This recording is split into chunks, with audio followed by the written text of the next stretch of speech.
आज संत वाणी में सुल्तान बाहू का एक पद लेने जा रहे हैं।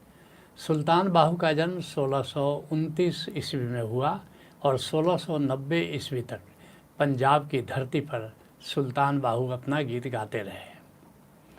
कहते हैं सुल्तान बाहू, राह फकरदा परे परे रे। फ़कीरी का रास्ता सबसे ऊंचा है। क्यों सबसे ऊंचा है? ज्ञान दो प्रकार का होता है।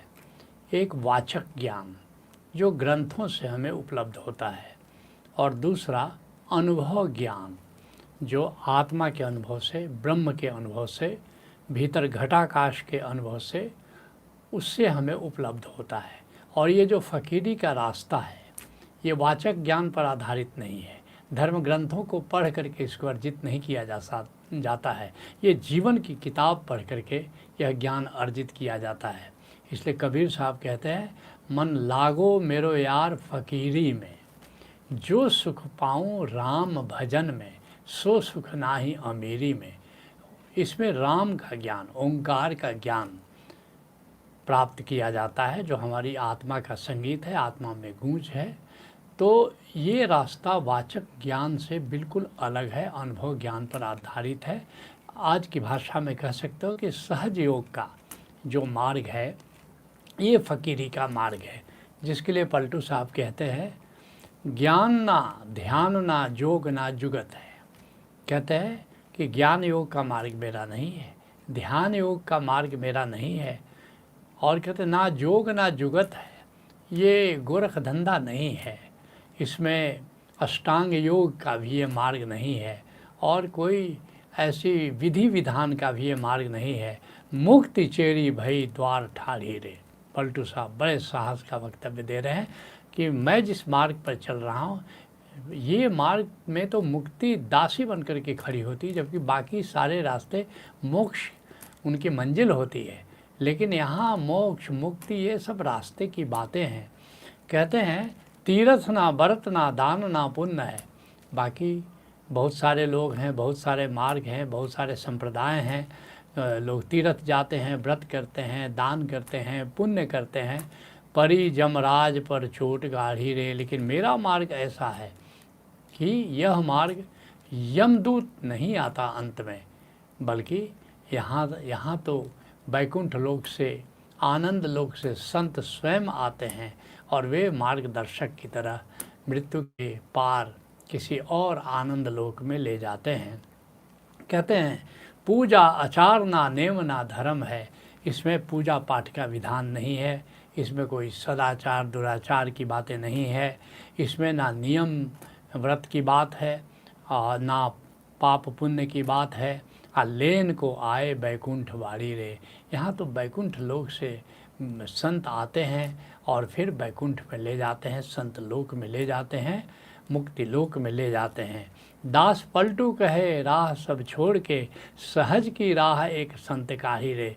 इसलिए पलटू साहब कहते हैं कि सब दूसरे मार्गों को छोड़ करके संतों ने एक मार्ग क्रिएट किया है, वो सहज योग का मार्ग है, और वही सबसे उत्तम मार्ग है। उस सहज योग के मार्ग पर चल करके ही कोई संतत्व को उपलब्ध कर सकता है, फ़कीरी को उपलब्ध कर सकता है।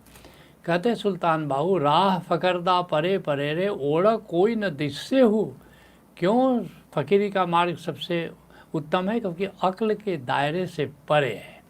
क्योंकि जैसा मैंने कहा कि बाकी सब मार्ग वाचक ज्ञान है, वो धर्म ग्रंथों से पढ़ा करके, वेद पढ़ करके, कुरान पढ़ करके, हदीस पढ़ करके, बाइबिल पढ़ करके, या नाना प्रकार के ग्रंथ पढ़ करके लोग उपलब्ध करते हैं वाचक ज्ञान को। ये वो सब बुद्धि के मार्ग हैं। ये मार्ग बुद्धि के परे की बात है, जिसके लिए अष्टावक्र कहते हैं, बुद्धि पर्यंत माया है संसार है। जहाँ तक बुद्धि से तुम ज्ञान अर्जित करते हो वो माया का हिस्सा है, वो संसार का हिस्सा है। जान ले जो वो भव सिंधु के पार है। और इस बात को अगर जान लो कि बुद्धि परमात्मा तक नहीं जा सकती, बुद्धि आत्मा तक नहीं जा सकती, तो तुम भवसागर के पार हो ही गए। जिसके लिए कबीर साहब कहते हैं, नाम लिया जिन सब लिया सकल वेद का भेद। क्यों चारों वेदों पर वेद को पढ़ रहे हो? क्यों या पढ़ा रहे हो या सुना रहे हो, अगर तुमने नाम तत्व को जान लिया, ओंकार तत्व को जान लिया, तो फिर वेदों का भेद तुम्हें पता चल गया। इतना पढ़ाई लिखाई करने की कोई ज़रूरत नहीं है। कहते हैं सुल्तान बाहू, न उठ पढ़न पढ़ावन कोई, इसमें पढ़ने पढ़ाने का कोई काम ही नहीं है। इसीलिए कबीर साहब कहते हैं, पोथी पढ़ पढ़ जगमुआ पंडित भया न कोय, ढाई आखर प्रेम का पढ़े सो पंडित होए। कितने लोगों ने पोथी पढ़ी, कितने लोगों ने किताबें पढ़ी, धर्म ग्रंथ पढ़े, लेकिन किसी को ज्ञान तो हुआ नहीं। और कहते हैं ढाई आखर प्रेम का पढ़े सो पंडित हुए। ये भीतर जो दिव्य प्रेम का अगर अनुभव हो जाए, तुम्हें परमात्मा से प्रेम का अनुभव हो जाए, तब असली ज्ञान तो वही है। इस बात को स्वामी जी महाराज राधा स्वामी मत के जो प्रवर्तक हैं वे कहते हैं, पंडित पढ़ पढ़ वेद बखाने। पंडित क्या करता है, ज्ञानी क्या करता है कि वो वेद पढ़ करके और अपना प्रवचन देता रहता है। विद्या बल सब जाई, इसमें सारी उनकी विद्या चूक जाती है, सारी ऊर्जा इसमें खप जाती है। अब बुद्धि चतुरता काम न आवे, आलिम रहे पछताई। ये बुद्धि, ये चतुरता मृत्यु की बेला में काम नहीं आती, और फिर मृत्यु की बेला में पछताने के सिवा कुछ हाथ नहीं लगता। कहते हैं सुल्तान बाहू, न उठ मसले किससे हो। और ये जो ज्ञान है, जो परम ज्ञान है, कहते हैं ये किस्से कहानियों का विषय नहीं है। तुम देखते हो धर्मोपदेशक आते हैं, नाना प्रकार की किस्से कहानियाँ सुनाते हैं। हिंदू धर्म के जो उपदेशक होते हैं वो हिंदू धर्म के लोगों की किस्से कहानियाँ सुनाते हैं, इस्लाम धर्म वाले वे कोई और पैगंबरों की कहानियाँ सुनाते हैं। ऐसे ही अलग अलग धर्म में अलग अलग किस्से कहानियाँ हैं। इन किस्से कहानियों से बात बनती नहीं है। इकबाल साहब कहते हैं, हकीकत रवायत में खो गई, ये उम्मत खुराफात में खो गई। ये जो हकीकत है, ये जो सत्य है, ये किस्से कहानियों में खो जाता है। जिसके लिए कबीर साहब कहते हैं, कबीर पढ़ना दूर कर पुस्तक देहु बहाय। पढ़ना लिखना छोड़ो। कबीर साहब खुद ही पढ़े लिखे नहीं थे, लेकिन परम ज्ञानी थे। कहते कि ये पढ़ना लिखना, ये जो कबीर पढ़ना दूर कर और पुस्तक देहु बहाय, ये पुस्तकों को नदी में बहा दो, और 52 अक्षर शोध के सत्य नाम लौ लाए। ये 52 अक्षरों में सारे वेद पुराण और ग्रंथ लिखे हुए हैं, इनको छोड़ो, सत्य नाम लौ लाए।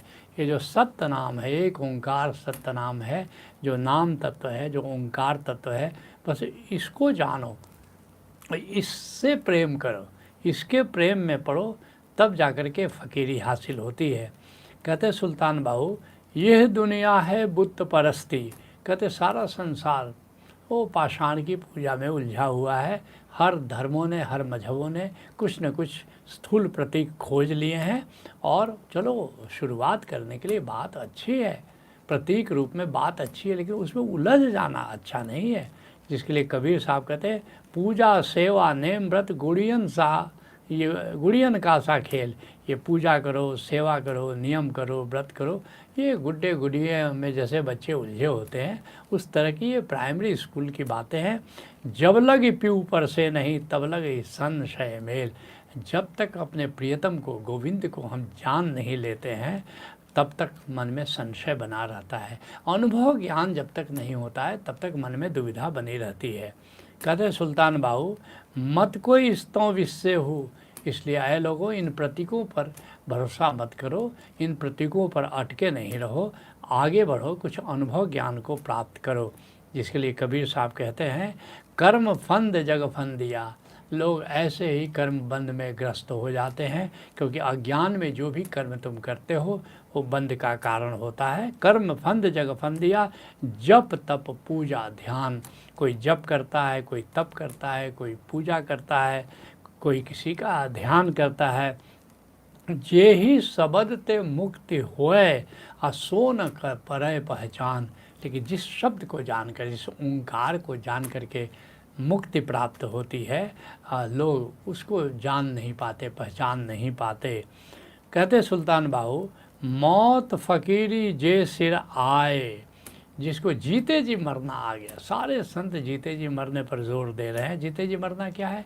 संसार के प्रति मर जाना और आत्मा के प्रति जी जाना, संसार के प्रति सो जाना और आत्मा के प्रति जाग जाना, ये जीते जी मरना है, जिसको पतंजलि संयम कहते हैं। संयम अर्थात सम्यक मृत्यु, जिसको धारणा है, ध्यान है, समाधि है। और संतों ने और भी कई सोपान जोड़े हैं कि हम कैसे जीते जी मरते हैं। तो जब तक उसको नहीं जान लेते हो तब तक बात बनती नहीं है। जिसके लिए कबीर साहब कहते हैं, कहन सुनन कछु नाही, नहीं कछु करन है। अध्यात्म कुछ कहने सुनने की बात नहीं है और न ही कुछ करने की बात है। जीते जी मर रहे, अब बहुरी नहीं मरण है। जो जीते जी मरने की कला जान लेता है, जो संयम की कला जान लेता है, उसकी दोबारा मृत्यु नहीं होती है, वो अमर हो जाता है, वो अमृत तत्व को जान लेता है। कहते हैं सुल्तान बाहू, मालम थीवे तिस्से हूँ, वही इस भेद को जान सकता है जो जीते जी मरने की कला जानता है। जिसके लिए मलुक दास कहते हैं, मरने मरना भांति है रे, और जो मरी जाने कोई। अनेक तरह की मृत्यु है, लेकिन मरने की जो कला जान लेता है, बस वही भवसागर को पार करता है। राम दुआरे जो मरे, राम के द्वार पर जो मर जाता है, जो राम की याद करते हुए, जो ओंकार तत्व की याद करते हुए जो मृत्यु का आलिंगन करता है, वाका बहुरी न मरना होई रे, वह दोबारा मृत्यु नहीं होती है, क्योंकि वो जीते जी मरने की कला जान गया है। संत वाणी पर चर्चा को यहीं विराम देते हैं।